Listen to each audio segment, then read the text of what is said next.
Let's go. Necrons! Way before the 41st millennium, there was a race of essentially mummies called the Necron tier. The Necron tier lived on a planet that was so radioactive, so close to their sun, that they pretty much all died at like 12. They had very short lifespans, and their lifespans were not very nice. It was so bad, in fact, they mostly built tombs, and they just had temporary homes for their short lives. Now, as you may have guessed, they got sick of this. They decided to reach to the stars to find new homes. They built these spaceships out of living metal, which is really important for later. And the living metal would heal itself and allow them to travel through space for thousands of years at a time, where they would basically just freeze themselves inside the ship and get woken up when they arrived at a planet.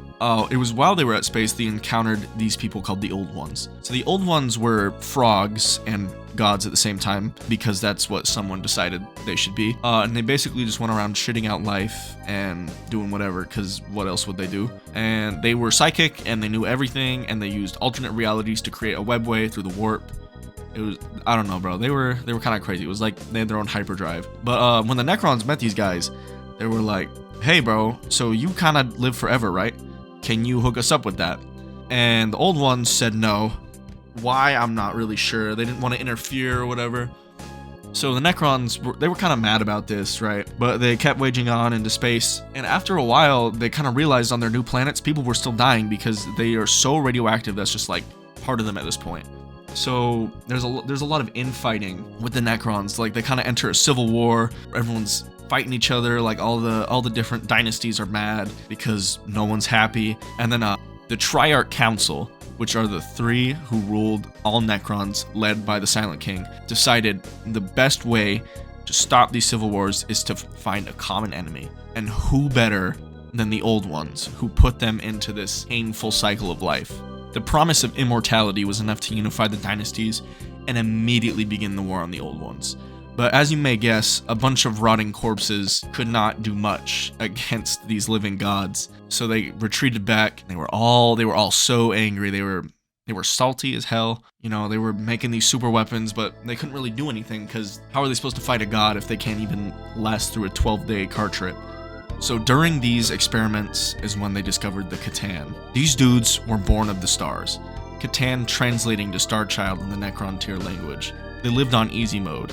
They knew of nothing and cared about nothing except absorbing energy. The Necron tier saw them as the perfect weapon and used their living metal to create vessels for the Catan. How they contacted the Catan and got their help has conveniently been lost to history. Here's how I think it went down.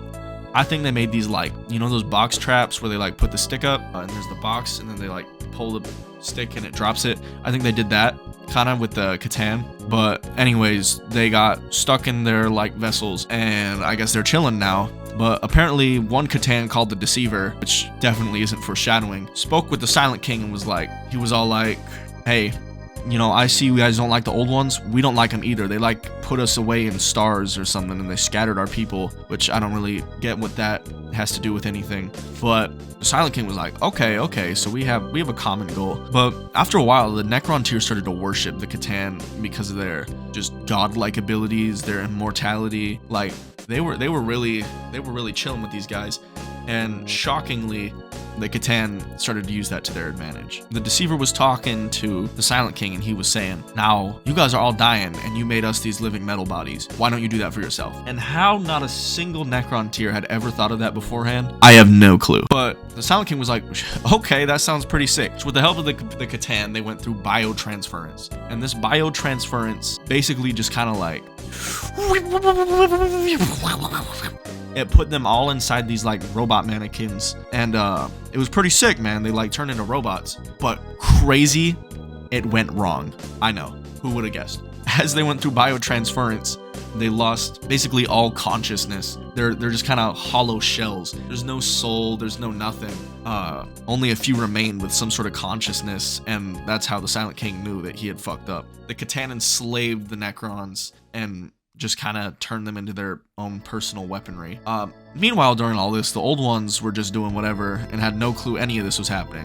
So the Necrons, under the control of the Star Children, were able to hit them where it hurts and do a surprise attack, and this began the war in heaven, which is ultimately the cataclysmic event that brought upon the Grimdark. This was the War of Wars. The Catan went goblin mode and just ate everything and could move through dimensional planes or something like that, so they don't need the warp and stuff. Entire solar systems were just swallowed whole.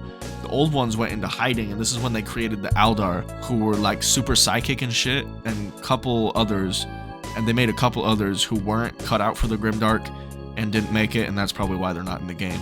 The Aldar were the students of the old ones, so they were pretty strong and they could use the warp and stuff. And by the time the Aldar were brought out to fight, only 4 Catan were left, ruling over the legions of Necron hordes. The Aldar were a true match for the Necrons, and the 4 Star Children partnered up, like, for one of the only times, I think, and they, like, helped out.